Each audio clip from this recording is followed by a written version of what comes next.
Bismillahirrahmanirrahim. Alhamdulillahirabbil alamin. Arrahmanir rahim. Maliki yaumiddin. Iyyaka na'budu wa iyyaka nasta'in. Ihdinas siratal ladzina an'amta 'alaihim ghairil maghdubi 'alaihim waladdallin. Assalamualaikum warahmatullahi wabarakatuh. Bismillahirrahmanirrahim. Alhamdulillahi rabbil alamin. Wa afdalus salati wa atammu taslimi ala sayyidina Muhammadin wa ala alihi wa sahbihi ajma'in. Rabbi shrah li sadri wa yassir li amri wahlul 'uqdatam min lisani yafqahu qawli. Subhanaka la ilma lana illa ma 'allamtana innaka antal alimul hakim. Allahumma akhrijna min zulumatil wahmi wa akrimna binuril fahmi waftah alaina bima'rifatil ilmi wa sahhil akhlaqana bil hilm waj'alna mimman yastami'una al-qawla fayattabi'una ahsanah. Allahumma ati nufusana taqwaha wa zakkiha anta khairu man zakkaha anta waliyuha wa maulaha. Allahumma arinal haqqa haqqan warzuqna ittiba'ah wa arinal batila batilan warzuqna ijtinabah. Allahumma anfa'na bima 'allamtana wa 'allimna ma yanfa'una wa zidna ilman wa huda. Amma ba'd. Alhamdulillah, muslimin muslimat, hadirin hadirat yang saya hormati, moga-moga kita semua dirahmati dan diberkati oleh Allah Subhanahu wa taala. Dan moga-moga kita semua dikurniakan oleh Allah Subhanahu Wa Taala kefahaman yang baik dalam urusan agama sesuai dengan sabda junjungan Nabi kita Nabi Muhammad sallallahu alaihi wasallam, man yuridillahu bihi khairan yufaqihu fid din. Barang siapa yang Allah nakkan dengan dia itu kebaikan, nescaya Allah beri dia faham dalam urusan agama. Dan moga-moga kita semua dikurniakan oleh Allah Subhanahu Wa Taala akhlak yang mulia sesuai dengan sabda Nabi sallallahu alaihi wasallam, innama bu'istu liutammima makarimal akhlak. Hanya saja aku dibangkitkan demi untuk menyempurnakan kemuliaan akhlak. Alhamdulillah, pada hari ini sebagaimana yang dirancangkan, surau As-Sabirin mengadakan acara sambutan Maulidur Rasul sempena memperingatkan hari kelahiran Nabi kita Nabi Muhammad sallallahu alaihi wasallam. Walaupun ada juga orang yang membesar-besarkan isu, kata dia tarikh kelahiran Nabi sallallahu alaihi wasallam tu khilaf, kata dia. Tak confirm. Kalau 12 Rabiul Awal yang confirm adalah tarikh kewafatan baginda pada 12 Rabiul Awal. Jadi kata dia, kita ni meraihkan pada 12 Rabiul Awal ni sebenarnya meraihkan hari kewafatan Nabi sallallahu alaihi wasallam. Ini orang yang gagal melihat antara permata dan juga kaca. Tujuan sambutan Rasul adalah untuk memperingati kepada Nabi SAW yang menjadi qudwah, yang menjadi ikutan kepada umat, yang menjadi uswah, yang menjadi contoh kepada umat. Maka tidak pentinglah kalau misalnya rupa-rupanya Nabi SAW lahir 10 Rabiul Awal atau lahir pada bulan lain sekalipun. Kerana itu tidak melarikan daripada tujuan kita memperingatkan kepada baginda sallallahu alaihi wasallam. Kerana tabiat manusia itu rasa gembira bila mengingati hari kelahiran orang yang disayangi, orang yang dikasihi, dan sebaliknya merasa sedih kalau mengingati hari kewafatan. Dia tak sama macam kita sambut hari raya. Kena pastikan 1 Syawal, ya. Sebab itulah sampai lihat anak bulan. Tak sama sebagaimana kita sambut hari raya kurban, ya. Tengok anak bulan juga. Kerana ini memang diraihkan pada hari khusus. Sedangkan sambutan Maulidur Rasul SAW ini diraihkan kerana ada sebab. Bahkan ada yang sampai membid'ah sesatkan amalan sambutan Maulidur Rasul ini, kata dia sesat. Tapi kalau sambut hari jadi sendiri tidak sesat.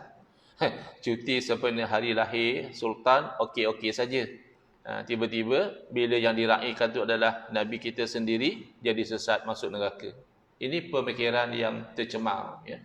Jadi insya-Allah pada pembentangan, saya ingatkan pembentangan saya satu saja, rupanya saya difahamkan dua, ada rehat, ada lagi bentang. Harap-harap kali kedua bentang tu masih ada orang lah. Jangan masuk slot kedua hanya pembentang saja ada, orang sudah balik dengan pelbagai urusan. Baik, kita sama-sama tunggu insya-Allah. Ikut sunnah kunci ke jannah, ya. Ini adalah tajuk, ya, pembentangan ataupun ceramah lah kita kata, ya. Ceramah Maulidul Rasul sesi 1 pada pagi ini. InsyaAllah kita akan berhenti pada jam 10.30 untuk waktu rehat, ya. Saya silap tengok tadi, saya tengok 9.30 start, rupanya 9 hingga 10.30. Jadi kita sudah start lambat sebenarnya. Jadi biarlah kita berhenti sharp. At least satu daripada dua tu sharp. Baik, jadi ini sebenarnya kunci yang telah disebutkan oleh Allah Subhanahu Wa Taala dalam surah Ali Imran ayat 31. Allah berfirman, "Qul in kuntum tuhibbunallaha fattabi'uni yuhibbukumullah wa yaghfir lakum dzunubakum wallahu ghafurur rahim." Sadaqallahul azim. Katakanlah, ini perintah Allah Taala memerintahkan kepada Nabi sallallahu alaihi wasallam untuk memberitahu kepada umat, sekiranya kamu kasih kepada Allah, ya, ada cara dia, bukan hanya dakwa saja. Ya, saya kasih kepada Allah, saya sayang kepada Allah, bukan hanya dakwaan. Ini bukti dia. Fattabi'uni. Hendaklah kamu ikut akan daku. Ini kita tak bincang ikut sunnah ni. Kerana Al-Quran sendiri memerintahkan kita, ini fi'il amal, ya. Suruh fattabi'uni, maka hendaklah kamu ikut akan daku. Automatik tertolak golongan anti hadis, yang kerana nak mengikut kepada Al-Quran semata-mata tapi tidak ikut kepada sunnah. Sebenarnya dengan tidak ikut kepada sunnah itu sudah tidak ikut kepada Al-Quran juga. Dia kena ikut kepada Nabi SAW baru ikut kepada Al-Quran. Natijahnya apa? Yuhibbukumullah, nescaya Allah akan kasih kepada kamu. Lagi, wa yaghfir lakum dzunubakum, dan nescaya Allah akan ampunkan bagi kamu dosa-dosa kamu. Ini natijah orang yang ikut sunnah. Allah kasih kepada dia dan Allah ampunkan dosa-dosa dia. Baik.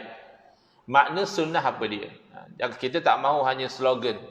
Kita ikut sunnah, kita perkasakan sunnah. Ada pula zaman kita ni perkampungan sunnah dan sebagainya, macam-macam sunnah. Tapi apa sebenarnya sunnah? Sunnah dari segi bahasa adalah jalan. Ya. Jadi tidak kisahlah as-sunnah lughatan at-tariqatu walau ghayra mardiyatan. Sunnah dari segi bahasa adalah jalan. Walaupun jalan itu jalan yang tidak diredai, jalan yang buruk, dari segi bahasa pun panggil sunnah. Sebab itu dalam hadis Nabi SAW pernah bersabda, "Man sanna fil islami sunnatan hasanatan." Siapa yang menghidupkan dalam Islam sunnah yang baik. Dalam masa yang sama Nabi SAW juga bersabda, "Wa man sanna fil islami sunnatan sayyi'atan." Barang siapa yang menghidupkan dalam Islam sunnah yang buruk. Ada juga sunnah buruk, bukan ke sunnah baik dari segi bahasa. Ya, dari segi bahasa ada sunnah baik, ada sunnah buruk. Tetapi dari segi istilah, wa syar'an, dari segi syarak, ismun litariqatil mardiyatil maslukati fid din salakaha Rasulullah sallallahu alaihi wasallam au ghairuhu mimman huwa alamun fid din kas sahabati.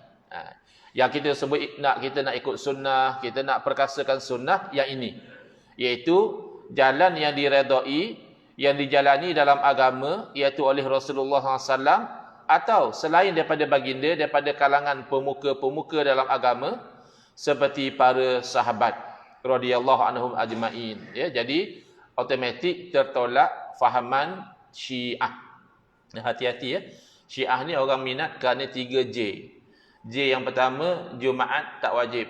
Tunggu Imam Mahdi dia turun baru wajib salat Jumaat. Sekarang tidak ada pemimpin yang sebenar, tak wajib salat Jumaat. Yang kedua, orang tertarik dengan jamak. Solat dia boleh jamak memanjang. Kita jamak juga kalau musafir. Ya, tapi kalau dia, bila-bila masa pun boleh jamak. Yang ketiga, J-nya adalah jimat. Iaitu dia offer jimat secara berbayar untuk tempoh yang dipersetujui. Namanya nikah mut'ah di sisi mereka. Di sisi kita tetap dianalisa sebagai zina yang berbayar. Jadi ini yang menarik orang ikut Syiah. Tapi Syiah tidak ikut sunnah kerana mereka membenci kepada para sahabat radhiyallahu anhum ajmain. Ya, jangan sangka kasih kepada keluarga Nabi jadi Syiah. Ada juga orang macam tu. Ni Syiah ni. Sebab kasih pada Sayyidina Ali, sayang pada Sayyidatina Fatimah, ya radhiyallahu anha, tidak. Kasih pada keluarga Nabi masih ahli sunnah wal jamaah.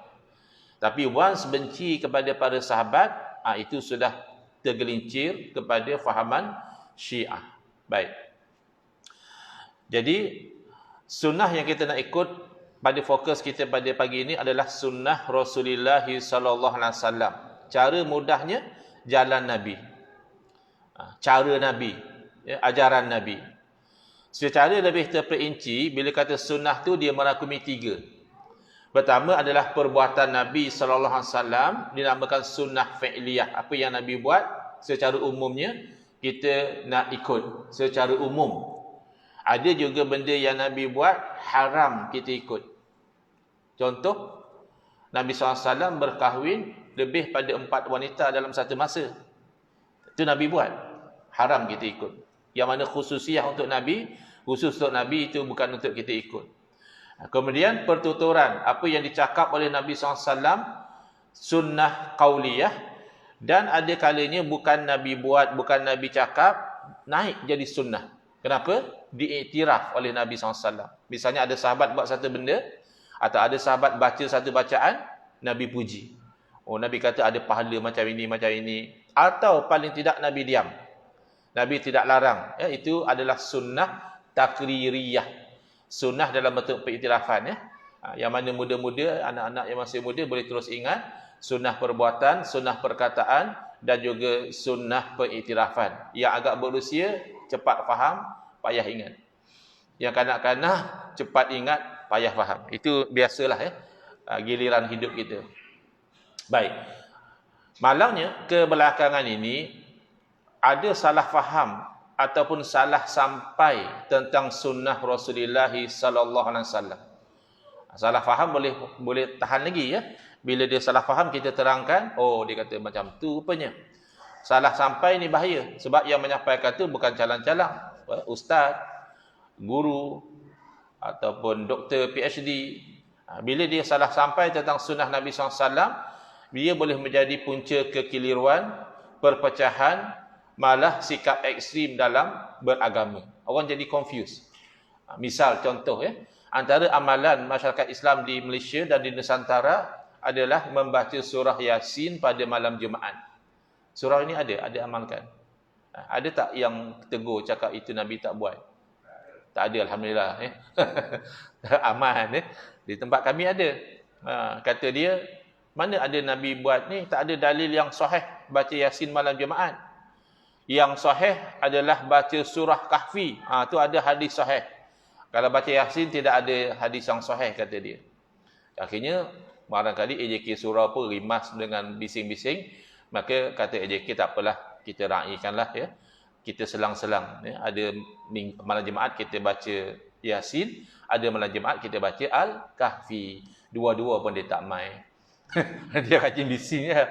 Rajin komplain, dia rajin. Nak amalkan, kita ingatlah kot raikan yang sahih tu, dia nak main lah time baca Al-Kahfi. Time Yasin pun dah syahid setengah jalan.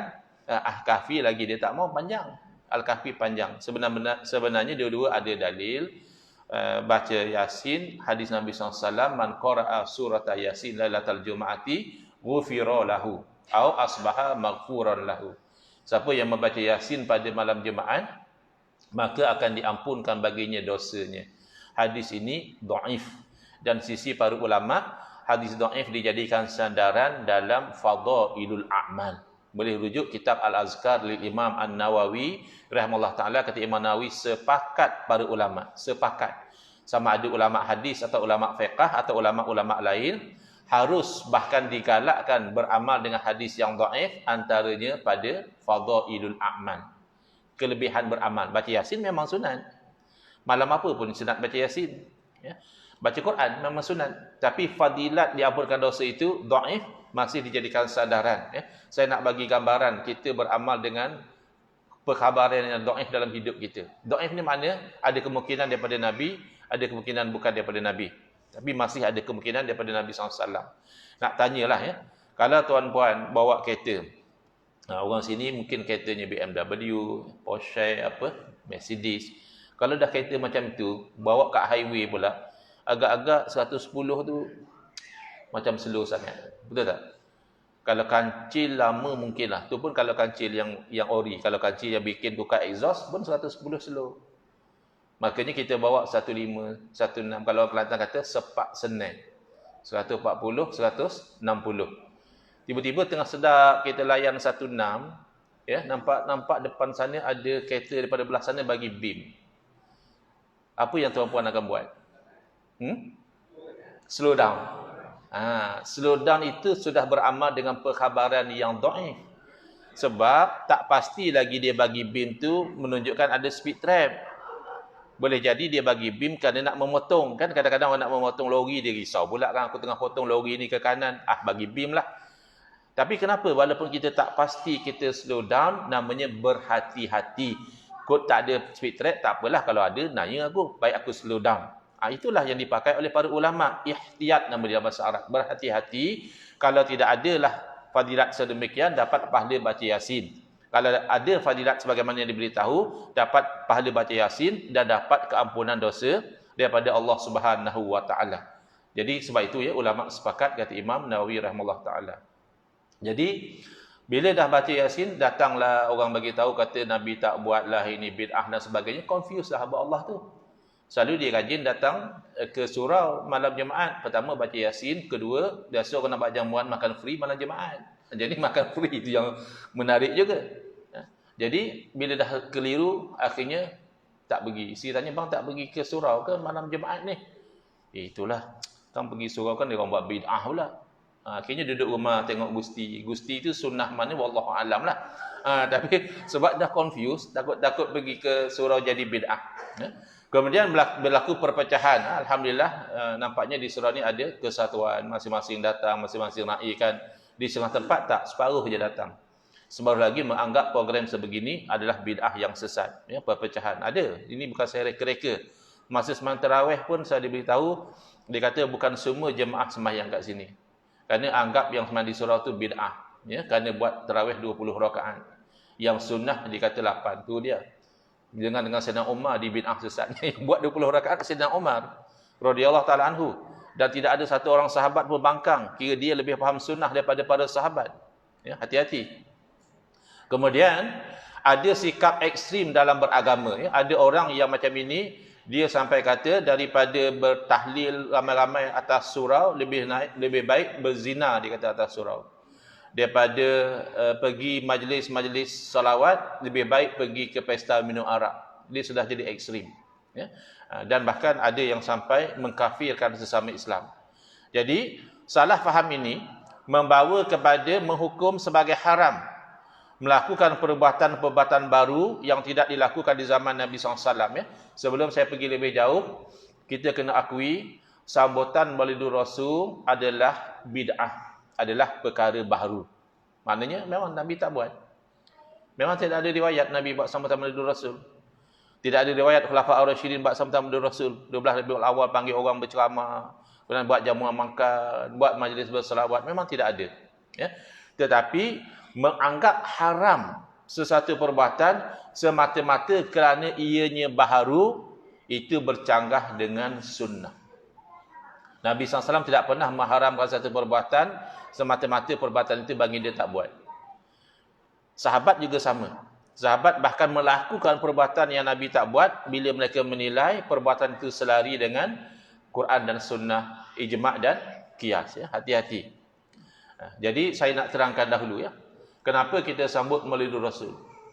Pertama, walaupun ia secara khusus tidak dilakukan oleh Nabi SAW, tapi terpayung dengan dalil umum Quran dan hadis. Dalil umum daripada Al-Quran. Ya. Siapa yang ada handphone boleh buka cari ayat ni. Allah Ta'ala berfirman, Qul bifadlillahi wa birahmatihi fabidzalika falyafrahu. Mungkin boleh type bifadli, senang sikit lah. Ba, fa, dot, lam. Bifadlillah. Katakanlah dengan kurniaan dan dengan rahmat Allah, Dengan yang demikian itu, hendaklah mereka itu bergembira. Falyafrahu tu fa'il amar. Perintah. Allah perintah orang Islam bergembira dengan dua benda. Apa dia? Kurniaan. Yang kedua, rahmat Allah. Apa dia kurniaan dan rahmat Allah? Kalau kita buka kitab-kitab tafsir, ditafsirkan sebagai Al-Quran dan juga Islam. Ada setengah tafsir kata Quran dan iman. Tidakkah kedua-dua ini kita dapat melalui Nabi sallallahu alaihi wasallam? Kita dapat iman melalui Nabi sallallahu alaihi wasallam, kita dapat Al-Quran melalui Nabi sallallahu alaihi wasallam, maka kita diperintahkan bergembira dengan Nabi sallallahu alaihi wasallam. Bahkan Sayyidina Abdullah bin Abbas radhiyallahu anhuma, sepupu Nabi, mengatakan rahmatuhu, rahmat Allah itu adalah Nabi. Kita disuruh bergembira dengan rahmat Allah, yakni dengan Nabi. Kenapa? Karena Allah Ta'ala berfirman, wa ma arsalnaka illa rahmatan lil alamin. Tidaklah kami utuskan kamu kecuali menjadi rahmat kepada sekian alam. Baik, Allah perintah bergembira. Macam mana cara nak bergembira? Allah tidak perincikan. Lain kalau Allah perintah solat, Allah perincikan. Aqimus solat, hendaklah kamu dirikan solat. Solat dari segi bahasa adalah doa. Boleh tak satu orang kita tanya dia, kamu dah solat? Dia kata dah, tak nampak pun. Tadi saya dah angkat tangan doa. Solat tu kan doa, dia dah selesai. Bukan. Memang as-solah dari segi bahasa maknanya ad-doa. Tapi bila Allah perintahkan solat, Allah telah perincikan cara solat. Nabi bersabda, sallu kama ra'aitumuni usolli. Hendaklah kamu solat sebagaimana kamu lihat aku solat. Jadi ada cara dia. Tapi kalau Allah perintah bergembira dengan kurniaan dan rahmat Allah, Allah tidak tetapkan cara. Maka dalam keadaan demikian, bolehlah kita bergembira dengan kurniaan dan rahmat Allah dengan apa cara sekalipun. Dengan syarat tidak melanggar syariat. Setakat tuan-puan hidup 20 tahun, 30 tahun, ada yang dah 50 tahun. Pernah tak jumpa sampai Tamadun Rasul diadakan pesta tari menari minuman keras, ada tak? Ataupun pertandingan ratu cantik, maknyah paling comel, ada? Tak ada. Kalau ada, hendak tuan-puan bangkit dan menentang sambutan Rasul sedemikian, kerana itu bercanggah dengan syariat. Setakat ini, apa yang dilakukan? Ceramah. Macam hari ni. Tadi saya datang ada majlis selawat. Kemudian ada buat qasidah. Kemudian ada yang buat perarakan. Ya? Nanti kita akan lihat satu persatu. Berlanggar syariat atau tidak. Dalil umum yang kedua, sambut Maulidur Rasul adalah hadis Nabi SAW bila baginda ditanya oleh sahabat, kenapa baginda rajin puasa pada hari Isnin? Kan Nabi SAW hari Isnin puasa, hari Isnin puasa. Tapi tak wajib. Nabi selalu puasa. Bila ditanya, Nabi menjawab, zaka yaumun wulidtu fihi. Aku buat demikian kerana hari Isnin itulah hari aku dilahirkan. Maknanya Nabi SAW ada meraihkan hari lahir baginda dengan cara berpuasa pada hari Isnin. Jadi meraihkan hari lahir itu dilakukan oleh Nabi SAW. Kemudian, apa yang kita buat? Pertama, kita jamu makan. Wallahu a'lam, rasanya ada ni. Masa break nanti ada jamuan makan. 10.30 ya, jangan risau. Yang mana lapar, tahan sat. 10.30 kita makan sama-sama. Jamu makan ini adakah selari dengan syarak atau bercanggah? Selari.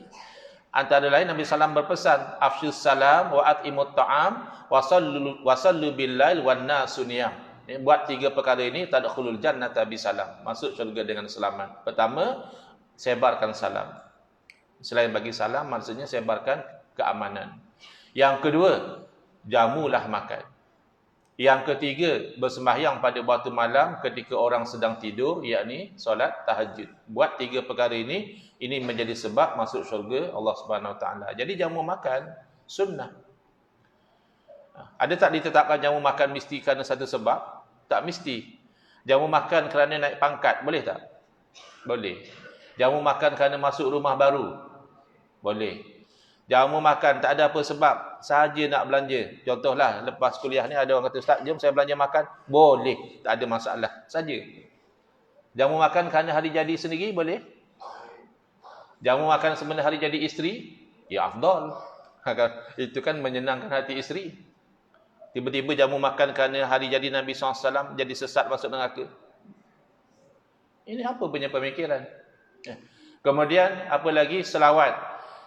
Orang lelaki kalau tidak tahu dalil selawat daripada Quran, berarti kemungkinan besar khutbah kedua dia tidur. Kerana khatib selalu akan baca innallaha wa malaikatahu yusalluna 'alan nabi ya ayyuhalladzina amanu sallu 'alaihi wa sallimu taslima. Tu yang tak tahu dalil selawat. Banyak lagi dalam hadis Nabi SAW suruh selawat. Nabi SAW suruh selawat tidak ditetapkan bila, di mana, banyak mana. Lagi banyak, lagi baik, kata Nabi SAW. Maka selawat sempena melalui Rasul itu termasuk selawat. Kemudian, qasidah. Qasidah ini melantunkan syair-syair. Dan biasanya syair-syair yang dilantunkan nasyid-nasyid ketika maulid, semua syariah pempelayan. Puji Nabi, puji Allah, puji Al-Quran. Kalau ada yang tak syarah compliant, maka itu ditolak. Tapi qasidah setakat saya dengar yang melantunkannya itu aurat, liriknya pun bagus, tak ada masalah. Okay. Apa lagi orang buat? Berarak. Surah ada buat berarak? Tak ada. Tak ada. Berarak apa hukum? Bukan minum arak. Minum arak haram. Berarak apa hukum? Kena tahu dulu berarak apa dia. Berarak, sefaham saya, kalau saya salah tolong betulkan. Kalau ada pakar bahasa di sini rupanya tak betul yang saya faham. Yang saya faham, berarak ni adalah berjalan ramai-ramai. Ke jalan seorang-seorang panggil berarak juga. Saya faham saya ramai-ramai kan. Apa hukum jalan ramai-ramai? Ya harus dibenarkan. Tapi kalau jalan ramai-ramai itu sampai langgar habis kedai orang, runtuh hamba Allah tu punya stall, jual sayur habis, itu haram. Atau berjalan ramai-ramai macam yang pelangi punya berakan ni nak bagi sokongan bagi LGBT, haram. Saya tengok dalam gambar lah. Dia orang pakaian pun tak senonoh berakan macam tu, pakai spender je. Kan LGBT. Tapi kita berak maulid biasanya tutup aurat, sambil selawat, paling-paling bawa spanduk, tunjukkan kegembiraan. Ini harus, bahkan dapat pahala. Kerana kasih kepada Nabi sallallahu alaihi wasallam itu wajib. La yu'minu ahadukum hatta yuhibba, bukan, itu hadis lain. La yu'minu ahadukum hatta akuna ahabba ilahi min walidihi wa waladihi wan nasi ajma'in, atau kama qala sallallahu. Tak beriman seorang daripada kamu. Kata para ulama, maksudnya tidak sempurna iman seorang kamu sehinggalah aku menjadi orang yang lebih dia kasih daripada bapa dia, daripada anak dia, dan daripada sekalian manusia. Oleh kerana kasih kepada Nabi SAW itu wajib, maka jalan yang menyampaikan kepada kasih itu paling tidak hukumnya sunat. Kalau dengan kita berarak, kita selawat itu mengingatkan kita kepada Nabi SAW, menimbulkan kasih kepada Nabi SAW, maka paling tidak hukumnya sunat. Okay. Baik. Selesai. Kita nak fokus kepada ikut sunnah. Kata dia ikut sunnah maknanya kalau Nabi tak buat, jangan buat. Pernah dengar? Ikut sunnah, kalau Nabi tak buat, jangan buat. Tak betul. Siapa yang kata macam tu, dia lawan sunnah. Kalau kita tanya, kenapa Nabi tak buat, jangan buat? Haram. Kalau dia kata haram, maka itu bercanggah dengan Al-Quran, bercanggah dengan sunnah, dan bercanggah dengan ilmu serta kaedah usul fiqah. Pertama, bercanggah dengan Al-Quran, firman Allah Ta'ala, وَمَا آتَاكُمُ الرَّسُولُ فَخُذُوهُ وَمَا نَهَاكُمْ عَنْهُ فَانْتَهُوا. Apa yang dibawa kepada kamu oleh Rasul, maka hendaklah kamu ambil akan dia. Dan apa yang dilarang oleh baginda akan kamu daripada melakukannya, fantahu, hendaklah kamu berhenti. Cuba tengok yang saya bold dan saya underline. Nahakum anhu tu maknanya baginda larang. Al-Quran tidak kata wa ma lam yaf'alhu fantahu. Apa yang baginda tak buat, maka hendaklah kamu berhenti. Tidak. Al-Quran kata apa yang baginda larang. Maka orang yang kata Nabi tak buat sudah haram, dia telah buat bid'ah.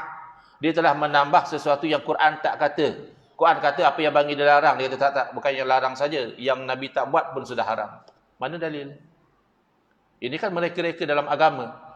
Bahkan bercanggah dengan hadis, Nabi SAW bersabda, "Ma nahaitukum anhu fajtanibuh." Apa yang saya telah larang kamu daripada melakukannya, hendaklah kamu jauhi perkara yang dilarang itu. Sama macam Al-Quran, Nabi SAW juga menggunakan naha.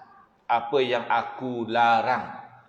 Nabi tak kata malam af'alhu fajtanibuh. Apa yang saya tak buat, jauhi. Tidak. Apa yang saya larang. Adapun apa yang Nabi SAW tak buat, boleh jadi haram, boleh jadi tidak. Contoh ya, Nabi SAW tidak minum arak. Dan memang minum arak haram.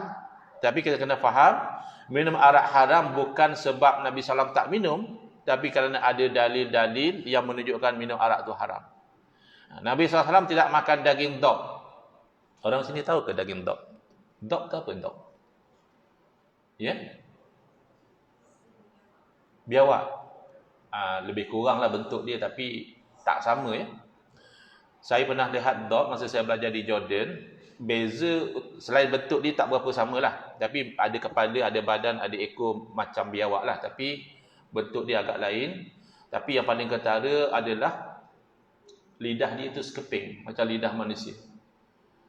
Kalau lidah biawak bercabang. Ada orang kata, orang politik pun lidah bercabang. Wallahualam lah, kita tak pernah cek. Kalau biawak, saya biasa tengok. Lidah bercabang. Kalau dog, lidah sekeping. Lalu bila dihidangkan daging dog pada Nabi SAW, elok Nabi nak makan, diberitahu bahawa itu daging dog, Nabi tak jadi makan. Sepintas lalu seperti haram. Kan? Kalau tak haram, kenapa nak makan tak jadi makan? Rupanya tidak haram. Buktinya bila ada sahabat minta, kalau Rasulullah tak mau makan, bagi pada saya, Nabi beri. Takkan Nabi beri sahabat makan benda yang haram. Rupanya sebab Nabi tidak makan daging dog adalah kerana tidak biasa. Jadi bila tak biasa tu tak selera lah. Macam kita juga ya.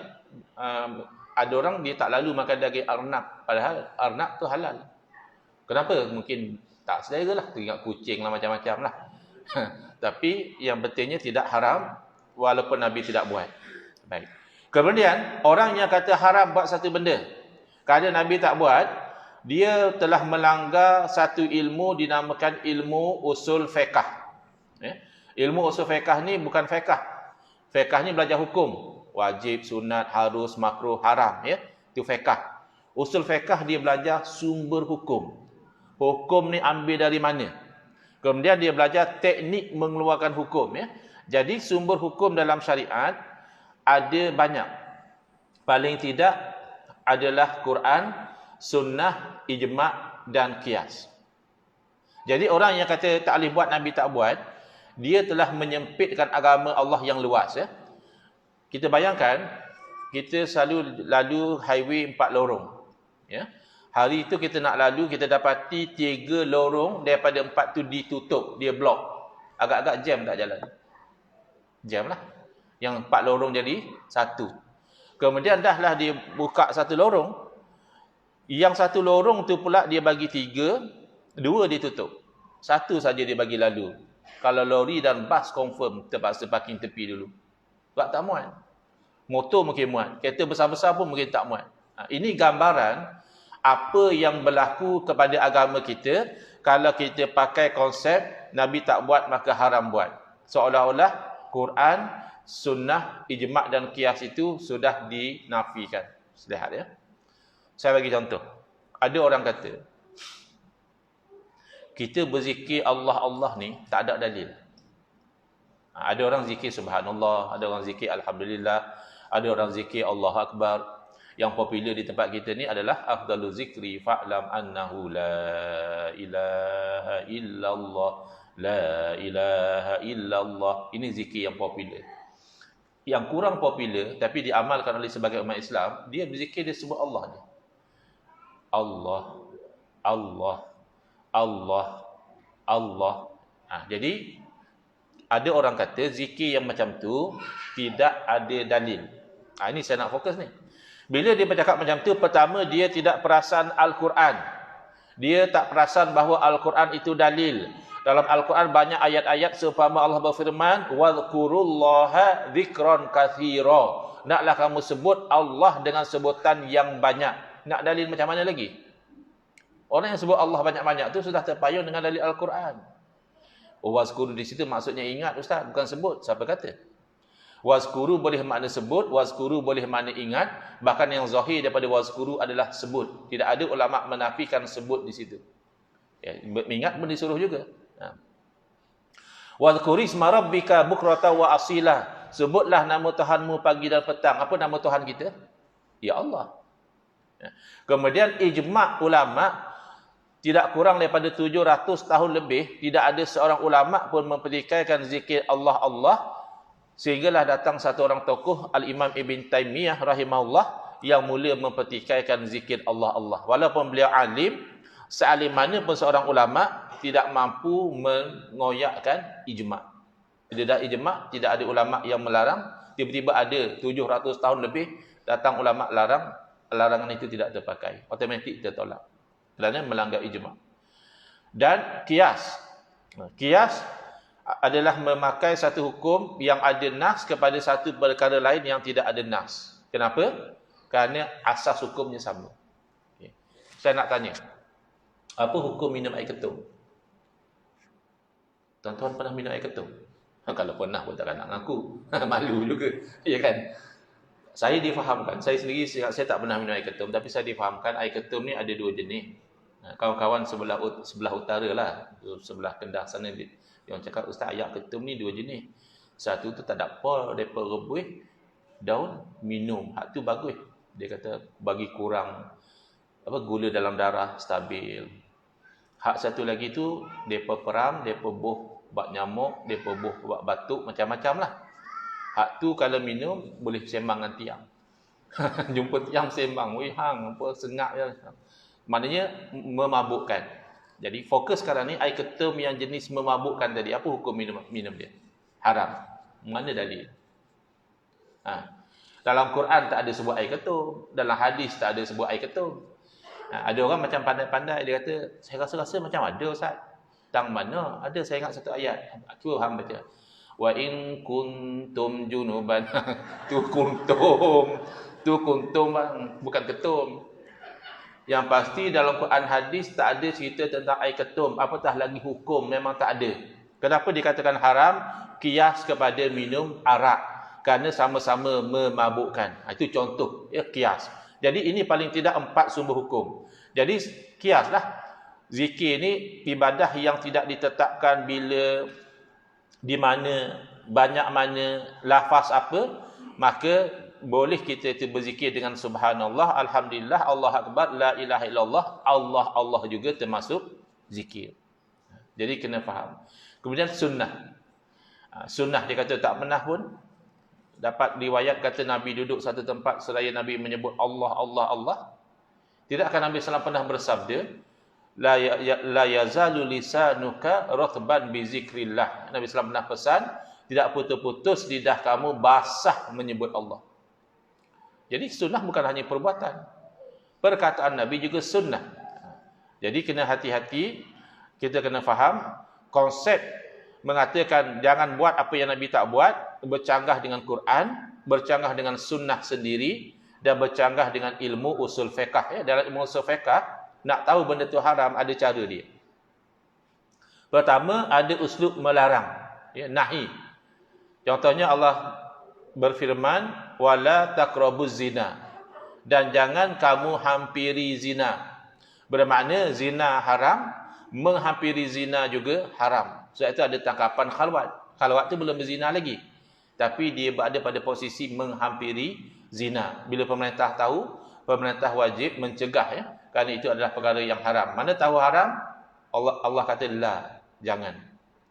Yang kedua, ada disebut haram. Contohnya Allah berfirman, innama harrama alaikumul maitah, hanya sebenarnya Allah mengharamkan ke atas kamu bangkai. Jadi haramlah makan bangkai. Kemudian ada uslub mengeji.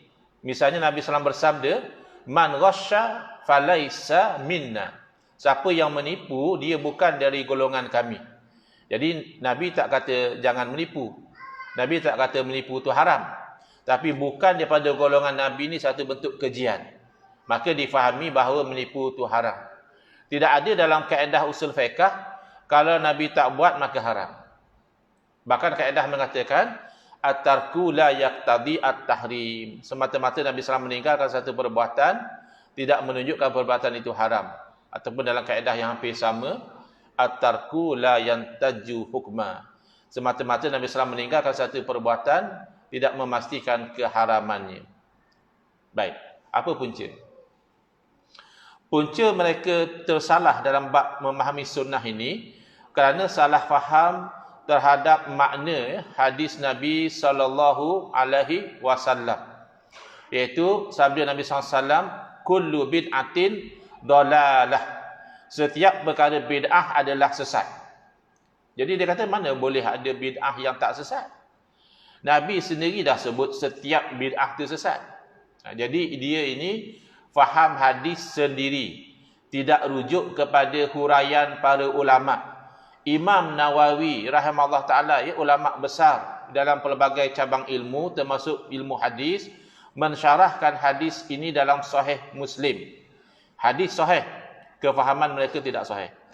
Ya. Apa kata Imam Nawawi? Qauluhu sallallahu alaihi wasallam, wa kullu bid'atin dalalatun, haza amun makhsusun. Sabda Nabi SAW, dan setiap bid'ah itu adalah kesesatan.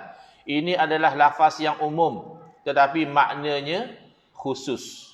Wal muradu ghalibul bid'ah. Yang dikehendaki adalah kebanyakan bid'ah, bukan semua. Baik. Kullu dengan makna sebahagian ni sebenarnya banyak. Dalam Quran hadis banyak sekali. Sebelum kita pergi pada contoh Quran hadis, kita ambil dalam bahasa Melayu cukup. Kalau ada budak sekolah, katakan budak darjah 1, dia datang pada kita, dia kata, Pak Cik, uncle, aunty, saya pergi sekolah setiap hari. Ya? Kita kata betul ke adik pergi sekolah setiap hari? Dia kata betul, saya tak pernah ponting. Lalu kita tanya dia, ni uncle nak tanya, hari Sabtu adik pergi sekolah tak? Budak tu menung, hari Sabtu tak pergi. Kecuali kalau ada koko. Oh. Hari Ahad adik pergi sekolah tak? Hari Ahad tak pergi, kata dia. Lepas tu pakcik ni cakap, tengok tu adik menipu.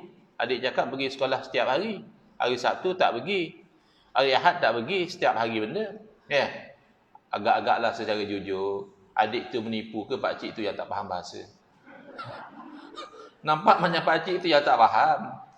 Sabtu Ahad sekolah tak buka, jadi memanglah dia tak pergi. Tapi hari yang sekolah buka, dia tak pernah ponting. Masih sah dia kata, saya pergi sekolah setiap hari. Walaupun hanya 5 hari seminggu. Itu baru bahasa Melayu. Sementara bahasa Al-Quran, Allah berfirman, tudammiru kulla syai'in bi amrabbiha. Taufan itu telah membinasakan setiap sesuatu. Sebab Allah perintahkan, ini kaum yang kufur kepada Rasul dia, Allah perintah taufan membinasakan, apa dia? Kulla syai'in. Setiap sesuatu. Tapi cuba sambung ayat tu. Fa asbahu la yura illa masakinuhum. Maka jadilah mereka itu tidak kelihatan lagi kecuali tempat tinggal mereka. Tempat tinggal syai'un, tapi tak binasa. Bukit bukau syai'un, tak binasa. Langit bumi syai'un, tak binasa. Maka kulla syai'in maksudnya kebanyakan. Ya, bukan semua. Dalam ayat lain Allah berfirman, amma safinatu fakanat limasakin ya'maluna fil bahri fa aradtu an a'ibaha wa kana wara'ahum malikun ya'khudhu kulla safinatin ghasba. Ini kisah rihlah, pengembaraan menuntut ilmu Nabi Musa alaihissalam menuntut ilmu daripada Nabi Khidir alaihissalam. Ini nak baca surah Kahfi. Surah Kahfi ini dalam suratul Kahfi. Jadi asalnya Nabi Musa kata, Nabi Khidir kata, maaf, kamu ni tak akan sabar kalau nak belajar dengan saya. Tapi Nabi Musa alaihissalam sebagai orang yang nak menuntut ilmu dengan penuh adab kata, insya-Allah saya akan sabar. Jadi kata Nabi Khidir, okeylah, kalau nak ikut boleh. Syaratnya jangan tanya dulu. Apa saja jangan tanya dulu. Ada masa nanti saya akan ceritakan.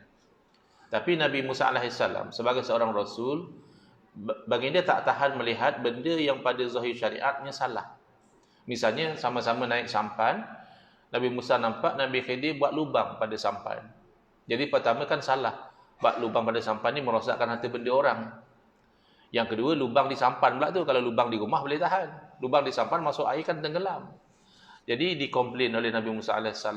Dikomplain lagi. Akhirnya Nabi Khidir kata setakat ini sajalah. Syarat tidak boleh dipenuhi. Dan Nabi Khidir terangkan. Adapun sampan tadi, perahu tadi itu adalah kepunyaan orang miskin yang bekerja di laut. Cari makan guna sampan.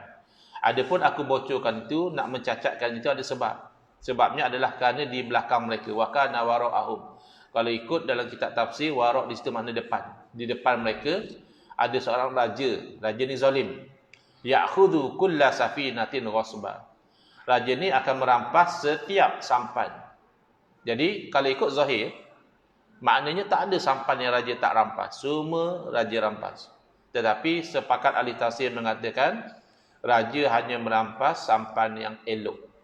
Sampan yang ada lubang, yang ada rosak, raja tidak ambil. Dan itulah hikmah kenapa Nabi Khidir lubangkan. Dalam bahasa Inggeris dia kata, choosing lesser of two evils. Irtikab akhaf ad-dararaini. Sebab dalam hidup ni kadang-kala kita tersepit antara dua pilihan yang sama-sama teruk. Kalau kita ambil pilihan ni pun teruk, ambil pilihan satu lagi pun teruk. Maka kita nak timbang antara yang sama-sama teruk ni mana kurang teruk. Jadi antara sampan dirampas dengan sampan dilubangkan, teruklah sampan dirampas. Langsung tak ada sampan nak cari makan. Sampan berlubang masih boleh baiki lagi. Maka yang penting kulla safinah, maknanya kebanyakan, bukan semua sampan. Dalam hadis Nabi SAW bersabda, kullu ibni adam ya'kuluhu turabu illa ajbazan. Setiap anak Adam akan dimakan oleh tanah, maknanya akan reput kecuali tulang sulbi. Baik. Para Nabi anak Adam atau tidak? Adakah jasad para Nabi dimakan oleh tanah? Tidak. Orang mati syahid anak Adam atau tidak? Anak Adam. Tapi ada sahaja jasad orang mati syahid Allah jaga. Oh, kalau macam tu hadis tak betul lah Ustaz. Bukan hadis tidak betul. Hadis betul. Tapi cara abang memahami hadis tu tak tepat. Tak boleh faham kullu ibni Adam makna semua. Kullu ibni Adam maknanya kebanyakan. Kebanyakan anak Adam bila mati jasadnya reput, tapi bukan semua.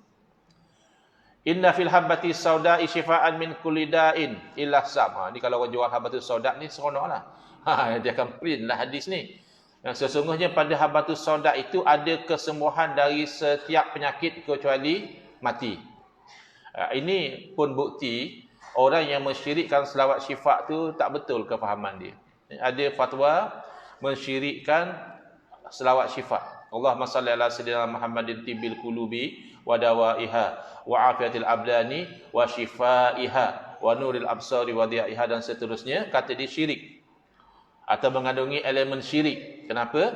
Kerana kita kata Nabi SAW tu syifa, kesembuhan. Padahal Allah yang menyembuhkan kata dia.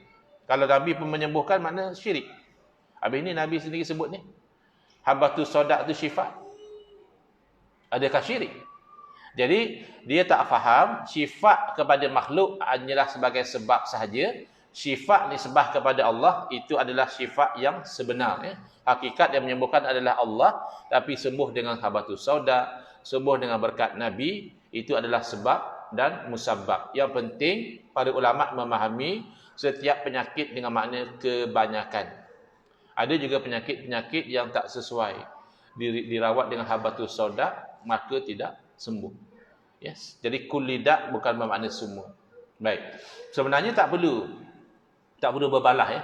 Sebab kullu dalam hadis bermakna sebahagian ni sepakat, tak percaya.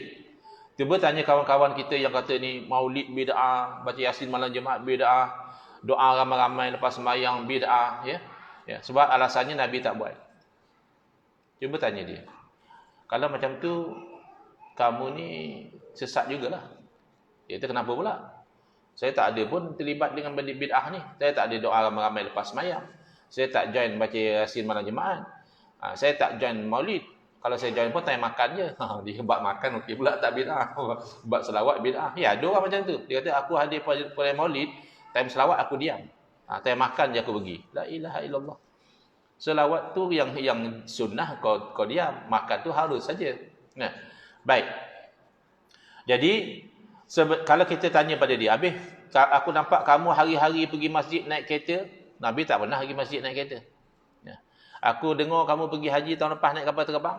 Ya, Nabi tak pernah pergi haji naik kapal terbang. Kamu berguna WhatsApp, Facebook dan sebagainya. Nabi tak pernah guna benda-benda macam ni. Ya. Jadi, apa yang dia akan jawab? Tengok keadaan. Kalau dia ni, dalam bab bid'ah membid'ah ni, dia baru nak baru berubah jadi semangat tinggi.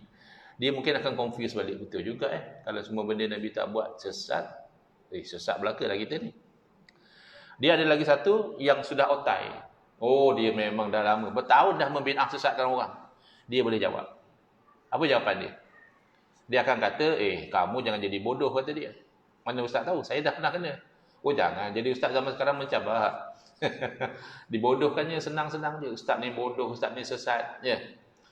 Jangan jadi bodoh kata dia. Bid'ah itu hanya urusan agama. Yang disebut tadi itu urusan dunia. Guna telefon lah, naik kapal terbang, naik kereta, itu semua urusan dunia. Urusan dunia tak ada masalah. Okay. Kita setuju tak setuju dengan apa yang dia kata, perasan atau tidak. Bila dia kata begitu, kullu bid'atin dalalah di sisi dia, bukan semua. Hanya bid'ah agama saja dalalah. Bid'ah dunia tidak dalalah. Jadi sepakat. Kamu juga tidak kata kullu makna semua. Cuma beza kayu ukur saja. Sebab tak mungkinlah semua perkara baru haram. Tak mungkinlah semua perkara baru halal. Maka kita fokus kepada yang ketiga. Ada perkara baru yang haram, ada perkara baru yang halal. So which is which? Mana yang halal, mana yang haram? Kayu ukur yang pertama. Kalau selari dengan syarak, halal. Kalau bertentangan dengan syarak, haram. Ini kayu ukur Imam Syafi'i rahimahullah ta'ala. Ya, ulama' salah. Imam Syafi'i bagi poin senang je, 3 poin. Poin pertama, al-bid'atu bid'atani. Perkara bid'ah dua jenis. Mahmudatun wa mazmumah, yang terpuji dan juga yang terkeji. Fama wafaqa sunnata fahuwa mahmud. Mana perkara bid'ah yang selari dengan sunnah, kena dengan ajaran Nabi, terpuji. Wa ma khalafaha fahuwa mazmum. Mana yang bercanggah dengan sunnah, maka itu terkeji. Selesai. Mana nak tahu benda bagus hari atau bercanggah dengan sunnah, itu kerja ulama. Contoh je lah. Kita sembahyang jemaah jarak-jarak masa PKP baru ni. Itu jelas-jelas bid'ah. Tak berlaku zaman Nabi. Kenapa mufti tak larang? Kerana mereka dapati dalam keadaan nak menjaga nyawa, maka jarak-jarak ketika itu diperlukan, maka menjaga nyawa itu selari dengan sunnah. Memang kalau literally tak selari lah. Nabi suruh sembahyang rapat-rapat. Tapi melihat kepada tujuan berjarak itu bukan saja-saja, tapi kerana nak menjaga nyawa, maka ramai para mufti kita membenarkan perkara bid'ah tersebut. Tapi kawan-kawan kita kata tak. Dia kata perkara baru urusan dunia halal, perkara baru urusan agama sahaja haram. Soalannya benar atau tidak? Kita dapati ini adalah tidak benar, ya.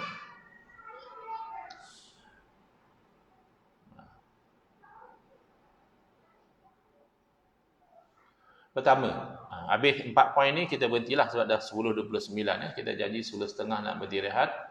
Baik, tapi mungkin lajak sikitlah ya, 10.35 insya-Allah. Pertama, hukum syarak bukan mentadbir urusan agama sahaja, tetapi juga urusan dunia. Kalau tak kita akan jadi sekular. Kan? Sekular, agama asing, dunia asing. Tidak. Bahkan kalau kita tengok ilmu fiqh ada 4 rubuk. Pertama, rubuk ni maknanya suku, kuarter. Jadi kuarter yang pertama adalah ibadah, okay, itu agama. Kuarter yang kedua, munakahat, nikah kahwin, dunia. Tapi Islam atur, ada sah, ada batal. Kuarter yang ketiga, muamalat, jual beli, sewa menyewa, dunia. Islam atur juga. Dan kuarter yang keempat adalah jenayah. Siapa buat salah nak hukum macam mana, nak dapatkan saksi macam mana, itu juga bab dunia. 3/4 fiqh dunia. Macam mana kalau berkata kalau bab dunia tak ada masalah? Saya bagi contoh. Ada amalan bid'ah, iaitu namanya insurans dan juga takaful. Dua-dua ni bid'ah, tak ada zaman Nabi. Atau tuan-tuan pernah dengar sahabat Nabi tak ke mana-mana ambil insurans dulu? Kan tak ada. Pernah dengar sahabat Nabi jadi ejen takaful? Jadi ejen takaful tu bid'ah. Baik. Kenapa? Kalau memang ini, tapi dua-dua bid'ah dunia ya. Kerana tujuan insurans dan takaful adalah risk management ya, menguruskan risiko ataupun protection ya, coverage. Dua-dua tu urusan dunia. Kenapa insurans konvensional majoriti ulama kata haram? Kenapa takaful ulama kata boleh? Padahal sama-sama bid'ah dan bid'ah dunia. Sepatutnya dua-dua boleh. Sebab dua-dua tu bid'ah dunia.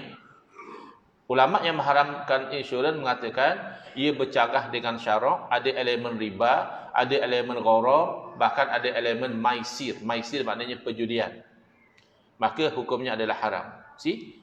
Mana ulama tak tengok dunia atau agama. Ulama tengok selari atau bercanggah dengan syarak, macam Imam Syafi'i katakan.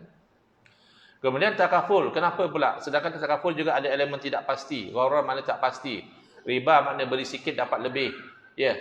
Kemudian maisir maknanya perjudian, nasib lah. Baru join sebulan takaful, berlaku something dapat duit. Hamba Allah tu dah 10 tahun join takaful, tak ada apa-apa pun, tak dapat apa-apa. Kerana kata para ulama, konsep takaful adalah tabarruk, charitable, macam khairat kematian. Tak kisahlah apa pun, dia sudah derma, jadi siapa yang layak dapat pulangan derma tadi. Jadi bukan masalah dunia agama. Yang kedua, realiti sebenar, kita cek tengok. Pembedahan tuan-puan, pembedahan urusan agama ke urusan dunia? Dunia kan? Jadi pembedahan urusan dunia, pembedahan tukar jantina ada tak zaman Nabi? Zaman Nabi ada tak pembedahan tukar jantina? Tak ada. Jadi pembedahan tukar jantina adalah perkara baru dalam urusan dunia. Makanya boleh bidah hasanah. You orang pergi ke Thailand, pergi potong, buang adjust, buat lubang dan sebagainya. Itu bidah hasanah tu macam mana? Kalau ikut teori mereka, sepatutnya mereka kata bidah hasanah. Sebab itu bidah dalam urusan dunia. Tapi kan bercanggah dengan syarak. Syarak larang lelaki menyerupai wanita. Syarak larang kita mengubah kejadian Allah Ta'ala. Maka tetap dia adalah bid'ah yang haram. Walaupun urusan dunia. Contoh yang sembahyang jarak-jarak. Urusan agama jelas sembahyang urusan agama. Kenapa dibenarkan? Bahkan disuruh pada masa itu. Kerana ia hasanah. Kenapa hasanah? Kerana tujuan menjaga nyawa. Yang kedua terakhir. Saya saja sebut yang kedua terakhir tu. Sebab biasanya ayat terakhir dalam ceramah tu dia macam menyegarkan. Yang dah lena pun terakhir. Nak habis dah. Alhamdulillah. Jadi sebut yang kedua terakhir. Pendirian Nabi SAW sendiri. Nabi SAW tidak membezakan antara dunia dan agama. Dunia kalau bercanggah dengan syarak, Nabi larang. Contohnya ada orang nak market produk dia, yang tak elok dia letak di bawah, yang elok dia letak di atas, supaya orang sangka elok semua. Bila Nabi cek, Nabi dapati yang di bawah tak elok, dan Nabi larang. Padahal itu innovation dalam perkara dunia, marketing. Kemudian perkara agama, seorang imam di Masjid Quba, dia ni suka buat satu amalan membaca surah Al-Ikhlas pada setiap rakaat. Contoh, baca Fatihah, baca Qul Allah, baca Wadduha, baru di rokok. Rakaat kedua, Fatihah, Qul Allah, Alam Nashrah, baru di rokok. Pertama, Nabi SAW tak buat. Kedua, Nabi tak suruh. Ketiga, makmum tak suka. Bila makmum tak suka, makmum pergi komplain. Jadi kalau imam surau ni kena komplain, jangan kecil hatilah. Imam zaman Nabi pun orang komplain, apa dah hal. Jadi jemaah cakap kat imam jangan macam ni. Imam pilih satu saja. Kalau imam nak baca Qul Allah, dah Qul Allah rokok. Tak payah baca surah lagi. Kalau imam memang nak baca surah, jangan baca Qul Allah. Pilih salah satu. Imam jawab macam ni lah. Mikir orang lah pilih satu. Kalau nak saya jadi imam, macam ni lah rupanya. Nak macam-macam nanti imam lain je lah. Macam tu pula imam. Jadi makmum susah hati. Sebab bagi mereka imam ni bagus. Cuma bab itu mereka kurang suka. Jadi mereka adu kepada Nabi SAW. Kalau betul lah buat benda baru dalam agama haram, mesti Nabi larang. Nabi tak akan diam benda haram. Tapi Nabi semak dulu, Nabi tanya, kenapa imam buat macam itu? Dia jawab, kerana saya kasih kepada suratul Ikhlas, wahai Rasulullah. Jadi kasih pada ayat Quran ni selari dengan syarak, dan tidak ada larangan, tidak boleh baca surah yang sama pada rakaat yang berbeza. Maka oleh kerana ianya patuh syariah, Nabi bersabda, hubbuka iyyaha adkhalakal jannah. Kasih kamu kepada surah tersebut memasukkan kamu ke dalam syurga. Ini sunnah Nabi. Cek dulu. Selari atau bercanggah. Bercanggah baru dilarang. Selari dibenarkan. Dan inilah yang terakhir, ya tuan-tuan, yang terakhir untuk sesi pertama kita, pendirian para sahabat sendiri. Saya ambil satu contoh saja disebabkan faktor masa, iaitu azan 2 kali pada solat Jumaat adalah bid'ah, yakni perkara baru. Tak berlaku zaman Nabi, tak berlaku zaman Sayyidina Umar, tak berlaku zaman Sayyidina Abu Bakar radhiyallahu anhum, hanya berlaku zaman Sayyidina Uthman. Asalnya azan Jumaat sekali. Bila? Bila khatib naik atas mimbar, Assalamualaikum warahmatullahi, khatib duduk sekejap, azan. Tapi Sayyidina Uthman tengok azan tu nanti ramai tak sempat. Sebab masa zaman Sayyidina Uthman ramai orang duduk jauh pada masjid. Jadi Sayyidina Uthman kata azan awal lagi. Nanti kalau yang azan pertama tu azan lah. Tapi azan sebelum masuk waktu tu kena azan dulu. Supaya orang tutup kedai sempat pergi solat Jumaat. Ya. Jadi ada orang kata, alah Ustaz, itu setakat istiak Sayyidina Uthman je pun. Yalah, Sayyidina Uthman bang, bukan Uthman di Sungai Buloh ni. Lain. Ijtihad Sayyidina Osman tu mahal. Beliau tu Khulafa' Ar-Rasyidin. Nabi suruh ikut Khulafa' Ar-Rasyidin. Dan bila beliau ijtihad, tidak ada satu orang pun sahabat Nabi yang bangkang. Maknanya ijma' sahabat Nabi boleh buat benda baru dalam urusan agama asalkan selari dengan syarak. Jadi saya cukupkan setakat itu untuk sesi yang pertama ini. Kita akan nak kata take 5 tak juga ya, setengah jam juga ya kita rehat. Jadi kita rehat dulu, insya-Allah kita akan sambung pada jam 11 insya-Allah. Azza wa billahi taufiq wal hidayah. Wassalamualaikum warahmatullahi wabarakatuh.